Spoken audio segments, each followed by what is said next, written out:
கர்த்தருக்கு ஸ்தோத்திரம். கர்த்தர் நல்லவர், அவர் கிருபை என்றும் உள்ளது. இப்போ நம்ம கர்த்தரோட பேசுவோம்.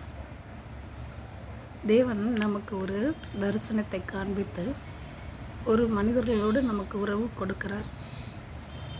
அப்போ அந்த உறவோடு இருக்கிற நாம் அவர்களோடு எந்த அளவுக்கு பழக வேண்டும் என்று தேவன் வரையறுக்கப்பட்டதாக நம்மிடத்தில் தெரிவிக்கிறாரோ அந்த அளவிலே நாம் வாழணும். அதே போல் நம்மளோட போராட்டம் மாம்சத்தோடும் இரத்தத்தோடும் அல்ல, அந்த மனிதர்களுக்குள்ள நின்று செயல்படுகிற ஆவிகளாலேயே நமக்கு பிரச்சனையாக இருக்கிறது. அப்போது நாம் நம்மளோட பழகுற அந்த நல்ல உறவுகளுக்காக அவங்க செஞ்ச அந்த செயல்களை நாம் வெறுக்கணும். அதோட அவங்களுக்காக நாம் ஜெபிக்கணும்.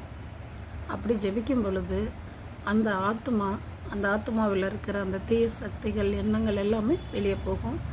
நாம் அந்த மனிதர்களை நாம் நேசிக்க ஆரம்பிக்கலாம். அதுபோல் ஒவ்வொரு டைம்லேயும் நமக்கு விரோதமாக எழும்புகிற ஒவ்வொரு ஆயுதங்கள்லாம் நாக்கிலிருந்து மனிதன் கையால் செய்கிற எல்லா ஆயுதங்களுமே நமக்கு மிகுந்த காயங்களை உண்டாக்கும்.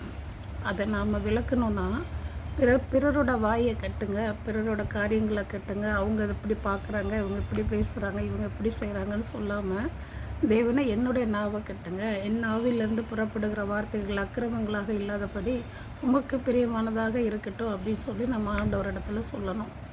நம்மளோட நாவை தான் கட்டி போட்டு தேவனிடத்தில் நம்ம நெருங்கணுமே தவிர பிறருடைய வாயெல்லாம் கட்டுங்கன்னு நம்ம கேட்கக்கூடாது.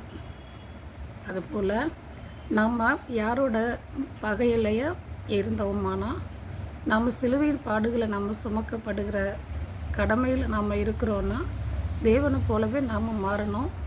அதனால் நம்மளோட பகைகள் எல்லாத்தையும் சிலுவையில் அறையப்பட்ட நம்ம இயேசுக்காக நாமளும் நம்மளோட பகையை அறைஞ்சிடணும்.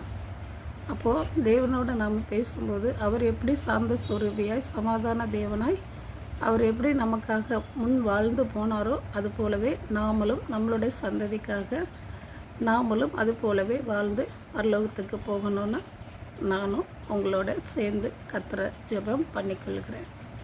இப்போ இந்த காலத்திலும் இந்த வேலையிலும் கர்த்தர் இந்த வீடியோவை போடும்படி எனக்கு அனுமதித்த இந்த கருணைக்காக நான் தேவனை நன்றி செலுத்துகிறேன். கர்த்தர் நல்லவராக இருக்கிறார். அவர் உங்களையும் உங்கள் குடும்பங்களையும் என்றென்றும் காப்பாராக. தேவநாமத்துக்கு மகிமை உண்டாகட்டும். ஆமென்.